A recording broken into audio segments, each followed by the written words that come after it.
உமது வேதத்திலுள்ள அதிசயங்களை நான் பார்க்கும்படிக்கு என் கண்களை திறந்தருளும். கிபி 17வது நூற்றாண்டு வரைக்கும் பூமியினுடைய தோற்றத்தை குறித்து மக்களுடைய பொதுவான கருத்து எப்படிப்பட்டதாக இருந்தது அப்படின்னா, பூமியானது தட்டையாக இருப்பதாக பொதுவாக எல்லாரும் நம்பினாங்க. இது அந்த காலகட்டத்தில் வாழ்ந்த அநேக விஞ்ஞானிகள் கூட இதை ஒத்துட்டு இருந்தாங்க, பூமியானது தட்டையாக இருக்கிறது அப்படின்ட்டு.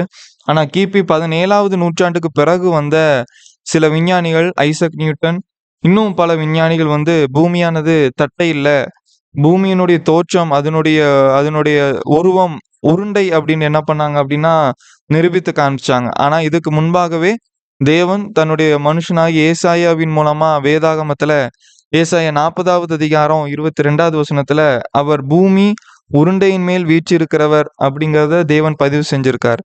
மனிதர்கள் கண்டுபிடிக்கிறதுக்கு முன்பாகவே தேவன் பூமியினுடைய தோற்றத்தையும் அதனுடைய உருவத்தையும் குறித்து அங்க பதிவு செஞ்சிருக்கார். இதுல இருந்து வேதாகமம் தேவனால் நமக்கு கொடுக்கப்பட்டது அப்படிங்கிறதுக்கான மிகப்பெரிய ஆதாரமா இருக்கிறதோடு, வேதாகமத்தை நாம் நம்பலாம் அப்படிங்கிறதுக்கான மிகப்பெரிய ஆதாரமா இருக்குது.